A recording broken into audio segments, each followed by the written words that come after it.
दीजिए, कोई दिक्कत नहीं। बोले मंगलम भगवान विष्णु मंगलम गरुड़ध्वजा मंगलम पुंडरीकाक्ष मंगलाय तनो हरि। आइए आज आप लोग शांति पूर्वक भगवान श्री हरि विष्णु की निर्जला एकादशी व्रत का कथा श्रवण कीजिए, भगवान विष्णु का ध्यान कीजिए। अधिक मात्रा में जो हमेशा भोजन करते रहते हैं वो भीमसेन थे। भीमसेन की एक बहुत बड़ी कमी थी। एक दिन भीमसेन ने व्यास जी से पूछा कि हे पितामह, माता कुंती, भ्राता युधिष्ठिर, अर्जुन, नकुल, सहदेव और द्रौपदी आदि सभी एकादशियों का व्रत करते हैं और मुझे भी अनाज खाने की मना करते हैं, लेकिन मैं उनसे कहता हूं कि हे भाई, भक्ति पूर्वक भगवान की पूजा यदि मैं नहीं कर सकता, दान भी नहीं दे सकता, भोजन के बिना नहीं रह सकता, तो इसके उत्तर में व्यास जी ने कहा कि हे पांडुपुत्र भीमसेन, तुमको नरक का भोग भोगना होगा। स्वर्ग को अगर अच्छा समझते हो तो प्रत्येक मास की दोनों एकादशियों का व्रत करो। तब भीमसेन ने कहा कि हे पितामह, मैं तो पहले कह चुका हूं कि मैं भोजन के बिना नहीं रह सकता। यदि वर्ष भर में कोई एक ही व्रत हो, माने 24 एकादशी में नहीं कर सकता हूं, एक ही को हो तो बताइए। मेरे पेट में वृक नाम की अग्नि है, मैं अन्न के बिना नहीं रह सकता हूं, मैं उपवास नहीं कर सकता हूं। अतः आप मुझको ऐसी कोई व्रत बताइए जो साल में यानी वर्ष भर में केवल एक ही बार करना पड़े। इस पर व्यास जी बोले कि हे पुत्र, बड़े बड़े ऋषियों ने बड़े शास्त्र बनाए हैं, उनमें वर्णित उपायों के द्वारा थोड़े परिश्रम से स्वर्ग की प्राप्ति हो सकती है, परंतु उन शास्त्रों में दोनों पक्षों की एकादशियों के व्रत को मुक्ति के लिए सबसे उत्तम बताया गया है।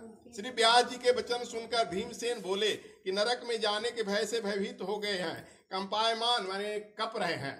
अब हमको क्या करना है सो बताइए। एक मास में 2 व्रत हम नहीं कर सकते हैं, हाँ साल में 1 व्रत यानी वर्ष में 1 व्रत कर सकते हैं, ऐसा कोई उपाय हो तो कहिए। यह सुनकर व्यास जी बोले कि हे बेटा, वृष और मिथुन संक्रांति के बीच ज्येष्ठ मास के शुक्ल पक्ष की जो एकादशी आती है, उसको एकादशी को तुम उपवास रहो और बिना जल के रहो। इस एकादशी के व्रत में स्नान और आचमन के सिवा जल ग्रहण मत करो। आचमन में 6 मास से जल नहीं लेना चाहिए, अन्यथा वो शराब के बराबर मद्यपान हो जाता है। इस दिन भोजन नहीं करना चाहिए, क्योंकि भोजन करने से व्रत नष्ट हो जाता है। इस एकादशी के दिन सूर्योदय से लेकर द्वादशी के सूर्योदय तक जल ग्रहण नहीं करना चाहिए, तो समस्त एकादशियों का फल मिलता है। जो 24 एकादशी नहीं करेगा ना, उसको आज की एकादशी का करने से फल मिल जाएगा। द्वादशी को सूर्योदय से पहले उठकर स्नान आदि करके ब्राह्मणों को दान देना चाहिए। इसके पश्चात भूखे और सतपात ब्राह्मणों को भोजन करा के फिर भोजन कर लेना चाहिए। इसका फल वर्ष में 1 बार संपूर्ण एकादशियों के फल के बराबर है। व्यास जी कहने लगे कि हे भीमसेन, यह मुझको स्वयं भगवान ने बताया। इस एकादशी का पुण्य समस्त तीर्थों और दानों से अधिक है।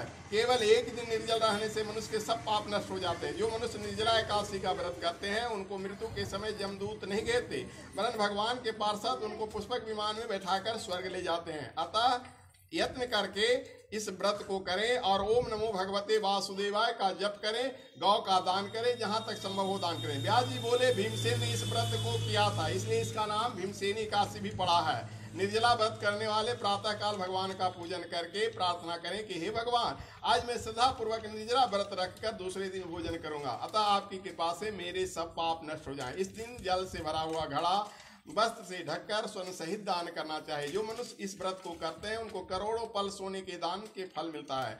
जो इस दिन यज्ञ आदि करते हैं, उनका फल का वर्णन नहीं किया जा सकता। जो मनुष्य इस दिन अन्न खाते हैं, वे चंडाल के समान हैं, वे अंत में नरक जाते हैं। जिन्होंने निर्जला एकादशी का व्रत किया है, वे चाहे ब्रह्म हत्यारे हों या गुरु के साथ द्वेष करने वाले हों, फिर इस व्रत के प्रभाव से स्वर्ग जाते हैं। हे भीमसेन, जो पुरुष इस स्त्री श्रद्धा पूर्वक इस व्रत को करते हैं, उनको निम्नलिखित कार्य करने चाहिए। प्रथम भगवान का पूजन, फिर गौदान, ब्राह्मणों को मिष्टान, दक्षिणा दान और जल से भरे कलश का दान करें। निर्जला के दिन अन्न, वस्त्र, पात्र, उपाना माने जूती आदि का दान करना चाहिए। जो भक्ति पूर्वक इस कथा को सुनते हैं, उन्हें निश्चय ही स्वर्ग की प्राप्ति होती है। शांताकारं भुजंग शयनं पद्मनाभं सुरेशं विश्वाधारं गगन सदृशं मेघवर्णं शुभांगं लक्ष्मीकांतं कमलनयनं योगी विद्यानगम्यं वंदे विष्णु भवैरं सर्वलोकैकनाथं। बोली विष्णु भगवान की जय।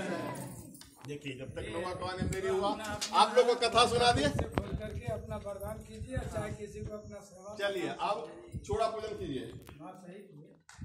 आप लोग को एकादशी का कथा भी सुना दीजिए। आज एकादशी